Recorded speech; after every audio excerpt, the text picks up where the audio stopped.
Tudo bem com vocês? É um prazer recebê-los aqui no Lepete, né, que é esse espaço que hoje nos acolhe e que a gente está aqui junto. Bia, deixa eu sair atrás você. Né, e é uma felicidade ver muita gente que eu conheço, que me quer bem, que eu quero bem também, estar aqui hoje partilhando desse percurso comigo. E aí, antes de iniciar, eu vou fazer uma proposta ousada, porque eu já vi gente se aconchegando, né? Mas não tem problema, não é obrigatório. Mas eu gostaria de propor para que a gente pudesse trocar de lugar nesse momento, né? Então, esse é um momento de movimento. Então, para que a gente troque de lugar, aqueles...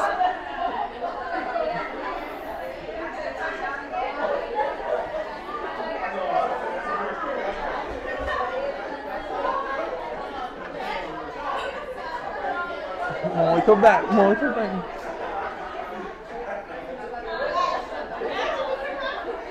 Muito bem. E aí, eu inicio com essa movimentação de lugares, de espaços, né, para que a gente também entenda que o estrangeirar é isso, né, de forma simbólica, é sair do nosso lugar para ir para um espaço outro. Né? E muitas das vezes também é encontrar aquele que nós já conhecíamos. Né? Teve gente aí que só fez trocar de lugar um com o outro, do lado, né? Mas aí a partir de uma nova perspectiva, né? Algumas pessoas estavam desse lado, de costa para aquela parede, vieram para esse, agora estão de frente para aquela parede. Né? Então, estrangeirar é esse movimento. Né? E a pesquisa ela nasce desse movimento, desse deslocamento. Né? A pesquisa ela é resultado de um processo de vida em constituição, né, que me faz olhar para esse ser professor pedagogo que sou. Né? Então, por isso, estrangeirar-se narrativas autobiográficas de um professor pedagogo em formação. E aí eu inicio novamente aqui fazendo um convite, né, para que nesse momento a gente se faça mais do que escuta, né, para que a gente possa também se permitir, através das reflexões, daquilo que vai surgir dentro de cada um de nós, refletir e estarmos estrangeiros também, por que não? Né? E estar estrangeiro de si na pesquisa é utilizado mais do que uma metáfora. A gente pode falar, uma metáfora não, é mais do que uma metáfora. Né? É uma reflexão potente que eu utilizo para pensar o processo de autoconstituição docente, né? Que é atravessado pelos acontecimentos de vida. Né? Então, um viajante ele percorre terras inexploradas muitas das vezes. Né? E o professor pedagogo em formação também percorre territórios de prática, de conhecimento, da praxis, né? E ao passo que ele faz esse percurso, né, ele também vai lidando com os refazimentos de si, com a sua alta constituição. Né? E é esse processo do deslocamento, da experiência, né, que vai aí constituindo esse processo que é formativo, né, na vida desse professor pedagogo.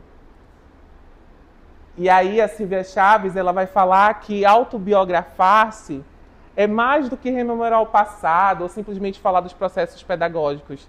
Né? Ela vai dizer que é a escritura-criação que flerta com as artistagens do mundo contemporâneo. Né? E é a partir de tudo isso que surge aí a questão que vai nos levar por esse percurso, por essa viagem. Né? De que maneira as experiências autobiográficas vividas em espaços educativos podem contribuir para que o educador se reinvente, buscando modo outros de existir e de estar no mundo. Né? Então essa é a questão que vai nortear esse nosso percurso. Né? E esse auto, ele vem entre parênteses para dizer que não é só eu. Né? Essa pesquisa ela se faz coletiva, a partir dos encontros. Né? Então esse auto ele vem em parêntese para dizer que todos que passaram por esse percurso e que estão aqui hoje, por que não, né, constroem, né, essa constituição minha e constituição outras daqueles que também estão aqui. E aí é a partir disso que delineia-se, né, esses objetivos aí da nossa viagem, do nosso percurso por essa trajetória. Né? O objetivo geral é rascunhar modos outros de autoconstituições enquanto professor pedagogo ao estrangeirar-se em espaços educativos. A partir disso surgem os específicos. Né? Inventar-se pela escrita de causos, à medida que se experiencia o estar estrangeiros em espaços educativos, enquanto professor pedagogo em formação inicial.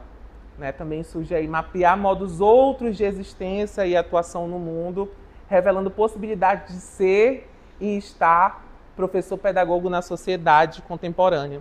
Né? E aí é a partir disso que a gente também ganha aí uma metodologia nesse percurso, que é de uma abordagem qualitativa, que está ancorada na pesquisa narrativa e que usa a autobiografia como ferramenta também. E é nesse contexto de autobiografar-se, né, que surgem os causos. Né? E os causos, eles mobilizam problematizações e reflexões. Né? Mas o que são esses causos? Tem um autor chamado Câmara Cascudo que ele vai dizer que os causos eles são também a partir de saberes orais, de saberes populares, né? E aí Hernandes, dentro da educação, vai dizer que o causo ele vem como fragmento de vida contada, que convoca essa escuta sensível e o reconhecimento do vivido como saber. Né? Então, dentro dessa minha autobiografia, que também é parte coletiva, né, os causos também vão trazendo essas reflexões para que a gente pense, né, nesse percurso desse professor pedagogo em formação. E aí vocês podem estar se perguntando, eu falo tanto de espaço educativo, que espaço educativo é esse, né? Hoje nós estamos aqui presentes em um desses espaços educativos, né, que é onde a gente vai percorrer aí nessa trajetória. Lá na instituição social, onde eu me fiz e estive educador social, na universidade, onde o ser e o estar é voltado para o acadêmico, para a pesquisa, né? No LEPET, o ser está voltado para um ser brinquedista, que brinca com as crianças e que também é extensionista. No TCE, que é o Tribunal de Contas do Estado do Amazonas, na Escola de Contas Públicas, onde o ser e o estar é voltado para um assessoramento de estágio mais pedagógico. Né? E todos esses espaços que aqui estão, que são educativos, eles têm suas maneiras de educar. Cada um educa de uma forma, com as suas culturas, com as suas pessoas, com as suas formalidades ou não, né? E o que nos interessa aqui, né, é não colocar esses espaços em tabelas, né? O que vai nos interessar aqui é os efeitos constitutivos, formativos que emergem a partir desses espaços, né? E aí esses espaços eles são atravessados por esses acontecimentos todos, né? E eles se ligam, se desinterligam, eles vão, eles voltam e eles seguem comigo nesse processo de autoconstituição que atravessa e me faz entender também que é preciso desaprender, né? Fazer esse movimento da desaprendizagem, né? Não uma desaprendizagem que eu vou esquecer aquilo que eu já sei, não, pelo contrário, de ter um novo olhar, uma nova visão, uma nova percepção sobre aquilo que já sabe e se permitir abraçar também o novo, né? Então esse vai ser o movimento aí desses espaços educativos. E aí a gente leu um recorte de um dos causos de um desses espaços por onde eu passei, né, que é a instituição social.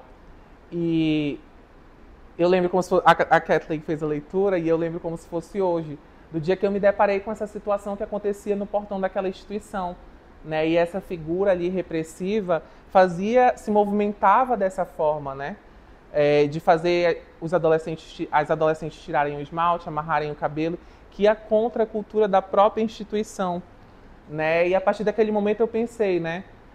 Mas por que isso acontece? Né? Por que não ser diferente? E aí foi quando eu também, ao passo que eu adentro a universidade, eu volto a minha reflexão também para as leituras, para a teoria, para a prática em si que emerge nesse espaço. E aí eu decido ressignificar aquele espaço, né? Através de uma proposta, juntamente com uma amiga que era educadora naquele espaço, e a gente tenta assumir ali a acolhida daquele portão, né? Porque ali naquele lugar também existia uma pedagogia viva, né? Que é uma pedagogia que trabalha com método preventivo, né? E com a acolhida de fato desse ser social que estava nas comunidades, né? E a partir daquele momento aquele portão é ressignificado, né? Ele ganha um outro aspecto, um aspecto de risada das crianças, de abraços, de bom dias, de meninas que entravam com o cabelo desarrumado, bagunçado, né? Que entravam também de chinelo quando não tinham outro calçado. Então aquele espaço se tornou um espaço de acolhida. E ao passo que isso vai acontecendo, aquela figura que antes representava a repressão, ela vai se desfazendo e vai entendendo que é preciso desaprender, né? Para estar naquele espaço, que é preciso observar, ter uma nova percepção a partir de um outro ângulo, né? Fazer também essa travessia, né? E foi a partir disso né, que emerge esse caos e essa constituição que também vem para mim, vem para o outro como veio para ela, né? E é a partir disso também que a gente pode pensar. Os nossos espaços educativos, muitas das vezes, eles estão ali com esse portão, né, com essa significação desse portão, que é um limite, que é uma fronteira, que não acolhe. E aí a gente também pode levar para dentro de si, né, para o estrangeiramento de si. Né? Muitas das vezes a gente mesmo impõe portões, né, e portas que não se abrem para o novo, para aquilo que pode ser repensado, para as desaprendizagens. Né? Então essa é a significação das portas e portões, né, que muitas das vezes. E por que não, se para fora existe uma comunidade viva, né, uma comunidade que sorri, por que não tornar esse fora também dentro? Né? E esse dentro que vai ser alegre também fora. Né? E aí eu trago para a gente também refletir um recorte da Crônica Gaiolas e Asas do Rubem Alves, que ele vai dizer, né, que há escolas que são gaiolas e há escolas que são asas. Né? Então que a gente possa fazer dessas escolas que deem asas e que façam voar. Esse causa ele surge e chega a ser engraçado, né? Quando a pessoa fala assim, Igor, tu sabe que aqui tem muito QI. Aí eu respondo de maneira inocente, né? Ah, quanto mais inteligência melhor. E a pessoa responde, não é esse QI, é quem indica. Né? E aí é a partir desse causa que eu reflito, né? Quem são essas pessoas? Né? E por que elas ocupam os nossos espaços como os professores pedagogos, né? Quem são essas pessoas e por que ocupam? Né? E por que elas estão ali? Como elas chegaram até ali? Não só isso, né? Através desse caos que eu trago uma reflexão da sociedade brasileira em que a gente vive, que é essa sociedade desigual, de falta de oportunidades, que desvaloriza o professor, de fato, a nossa profissão. Né? E aí, se vocês perceberem nessa imagem, tem o QI aí no café, e aí tem o terminal de ônibus, porque esse caos ele também acontece em um outro café, né? Tem mais para frente um outro café, que eu escuto, nossa, eu nunca pisei no terminal de ônibus. Deus me livre, eu nem sei o que é terminal de ônibus. Né? Então daí a gente tira esse recorte, né, dessas pessoas que estão, querendo ou não, nesses espaços e que têm esses pensamentos que parecem assim, parece que não existem, mas que eles existem, eles estão ali. E isso provoca assim uma comoção muito grande no meu fazer e na minha autoconstituição, né? Porque por um momento, quando eu acho que a sociedade está ao passo de se transformar e de mudar em esperança, a gente ouve situações como essa acontecerem. Né? E pelo contrário, é a partir desse momento, né, que eu me reafirmo como um ser insurgente. Né? Não como um ser insurgente que vai lá e vai querer mudar tudo, acabar com tudo, gritar com tudo. Né? Mas que no que eu posso fazer, eu vou esperançando, né? Eu vou mudando, vou me autoconstituindo, transformando, conversando, por que não? Né? Então, aí eu uso uma parte do grande Cazuza, né? Brasil, mostra a tua cara, quero ver quem paga, pra gente ficar assim. Né? Que é onde ele reflete exatamente sobre essas estruturas que existem e que também nos atravessam e atravessam nossas vidas. Porque muitas das vezes é esse QI que vai estar lá no nosso lugar, muitas das vezes nem tendo o conhecimento, né, e nem partilhando esse conhecimento ou coletivizando esse conhecimento que seria necessário para aquele espaço. E aí eu digo mais, não é porque a partir desses causos que a gente traz essas problematizações, que esses causos eles também não trazem significações reflexivas, porque parece que a gente está dando aqui um ponto só pessimista, né? Não, mas esses causos eles também refletem esses pontos, né, de afirmação, de alegrias, de positividade, porque assim como lá na instituição social me constitui esse ser social que parece vir a todo tempo na pesquisa e que vem a todo tempo na pesquisa e que encerra a pesquisa com essa humanização, né? E ao mesmo tempo esse ser que aprende sobre as formalidades, sobre a estética do lugar, sobre a demanda dos direitos que precisam ser garantidos para a sociedade civil em formação, né? De forma indireta e indiretamente, que aí comporta as políticas públicas, né? Eu vou me constituindo e vou me refazendo, né? Como professor pedagogo que sou, e vou tentando também tornar esse saber um saber coletivo, né? Ao abordar as pessoas, a conversar com as pessoas, a fazer o meu trabalho de maneira humanizada, né? E eu vou estrangeirando, de fato, esses espaços, né? Porque o estrangeirar é esse movimento de estar, né? Nós precisamos estar estrangeiros, né? Para movimentar, para sair do nosso lugar, fazer outras travessias. E aí, as ressonâncias inacabadas do estrangeirá, né, será a última parada, né, e é nesse momento aqui da pesquisa que ela não se busca concluir, né, mas ecoar. E essas ressonâncias, elas são muito mais do que dados ou resultados, né, elas são reverberações, né, e essas reverberações, elas ecoam, né, no meu fazer pedagógico e me ensinam, né, que esse trabalho docente, esse trabalho que acontece, né, ele emerge desses territórios também que são de resistência, de sensibilidade e de escritas de si, né? A pesquisa aqui na sua ressonância, ao não concluir, ela nos convida a não pensar a docência como esse lugar físico, né, com esse lugar fixo, mas com esse lugar em constante movimento e que nos convida a estar estrangeiros sempre, né? Então aqui fica o convite para que a gente possa se estrangeirar, né, nos nossos espaços onde estamos inseridos, desaprender, repensar e, por que não, escrever-se também, né? A nossa formação também é um saber, o nosso percurso de vida também é um saber. E hoje, com muita alegria, eu partilhei aqui com vocês, né, um pouco do que é a pesquisa, como diz a professora Caroline, né, que não dá para partilhar tudo, trazer todos os causos, mas lógico, a pesquisa ela está aí, né, para a sociedade, né, aqueles que quiserem, depois eu vou estar enviando para vocês lerem também, darem uma lida se quiserem, né, a Eduarda, eu vou enviar para vocês. Então esse é um pouco aí da minha trajetória, que é feita por vocês também, né, por esse coletivo que também se constrói aqui hoje, né, no ajeitar o celular para filmar, no fazer um café, no abrir a porta, como os meninos me ajudaram hoje, no trazer um computador, no atraso de 20 minutos, né, professora?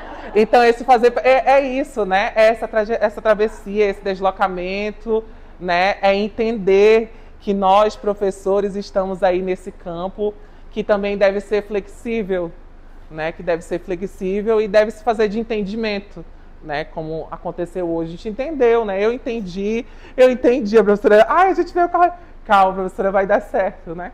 Então, nós estamos aí nessas constantes travessias. Então, só queria agradecer, né, as considerações da professora Mônica Costa, né, e dizer também para a professora Mônica Costa, né, que eu já me admiro, assim, de longe, né, a professora Mônica Costa ali no cuidado, nos fazeres do mestrado também, né, o professor sempre fala, ele já falou que é meu orientador de país também, tenho uma grande admiração por ele, né, e agradeço a oportunidade de ouvi-los, né, eu sempre compartilho isso com a professora Carol também, que é sempre bom poder ouvir, né, principalmente as pessoas que estão no Vidar, muitas inspirações, né, eu sempre digo para a Duda também que ela inspira demais, onde eu estive lá na banca dela, né, e é um modo de fazer outro, né, de fazer um outro modo de pesquisa, que vai pelo afeto, pelo sensível, pelo enxergar outras constituições, né, que muitas vezes não são só esse físico, né, nós somos compostos de outras e outras coisas, né, então agradeço a presença e o aceite da professora Mônica Costa aqui da banca,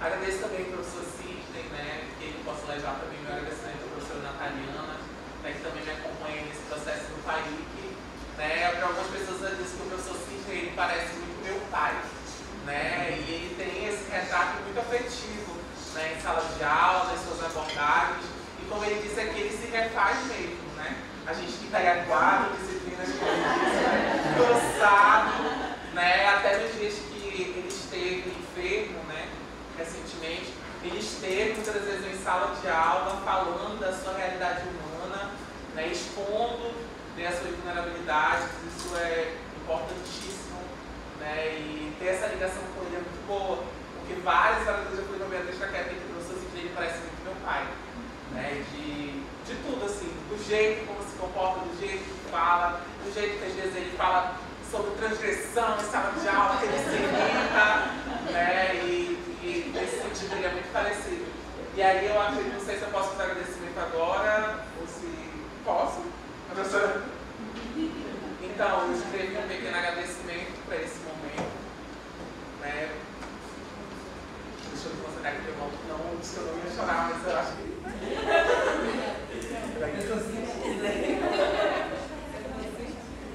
A palavra obrigado aqui se alarga em forma de gratidão viva, entranhada nos sentidos que costuram este trabalho. Agradeço antes de tudo a minha família, base que me sustentou nos dias longos e nas vezes incertas. A minha mãe, que está aqui, que me ensinou a resistir com ternura. Ao Miguel, meu sobrinho, que com sua existência me relembro por quem devo lutar e continuar. Ao Joel, que é meu companheiro de jornada, que infelizmente não está aqui, por dividir comigo o fardo e a leveza, os dias de dúvida e os dias de descoberta também. Ao meu pai, que me acompanhou na entrada na universidade, mas que precisou partir para ser estrangeiro em outro plano. Né? E hoje, de forma significativa, eu estou usando uma jaqueta que era dele, que ele me deu, né? Então cabe esse sentido também de companhia. Né? Gratidão a todos os meus amigos e amigas que aqui estão e que tornaram esse percurso mais leve. Minha gratidão se estende à professora Caroline Barroncas por sua orientação cuidadosa, generosa e provocadora, que permitiu que este percurso ganhasse forma sem perder seu enraizamento afetivo e político. Não posso esquecer de agradecer ao professor Sidney novamente, que é meu orientador de PAIC, que desde cedo confiou nas minhas palavras e me ajudou a vê-las como um caminho de pesquisa. A professora Mônica Costa, que compõe este dia, que também fortalece e pesquisa outras de vida e afeto. A todas as professoras do LEPET, de forma especial a professora Ângela, que aqui está, a professora Lucilene, Gedian, Socorro, Eglei, Quitéria e a todas as outras que compõem esse espaço. Agradeço a esse espaço, por si, ao LEPET, lugar onde o brincar virou projeto de vida, extensão e potência coletiva, ao Tribunal de Contas, representado aqui na pessoa da Dona Isabel e da Duda, né, onde também aprende que a educação pública precisa de muitos olhares para permanecer viva e precisa garantir direitos fundamentais. A instituição social onde atuei como educador, né, espaço que me ensinou sobre a dignidade de cada resistência e sobre o valor de reaprender com quem a sociedade insiste em apagar. E aí eu faço um breve comentário de que quem leu a pesquisa sabe que o meu processo de despedida desse espaço foi muito dolorido, né, e que eu entro na universidade de fato para esperançar por aqueles adolescentes, por aquelas crianças que querem ficar. Agradeço à Universidade do Estado do Amazonas por fazer parte dessa jornada que foi possível, que me acolheu como aluno e me desafiou como sujeito. Cada linha escrita nesse trabalho, eu guardo algo das vozes que caminharam junto comigo, dos olhares que me ensinaram a escutar com mais atenção o mundo e a mim mesmo. É um texto tecido com vida, com chão, com gente, não apenas com referências. A todos os que direta ou indiretamente contribuíram com palavras de incentivo, escutas generosas ou presenças silenciosas, meu agradecimento sincero. Este percurso não é só um produto final, mas um movimento contínuo de formação, feito das pausas, das incertezas e das pequenas alegrias que me trouxeram até aqui. Aos lugares que me atravessaram, cada instrução, rua, sala de aula, roda de conversa, chão da escola, deixa aqui minha gratidão.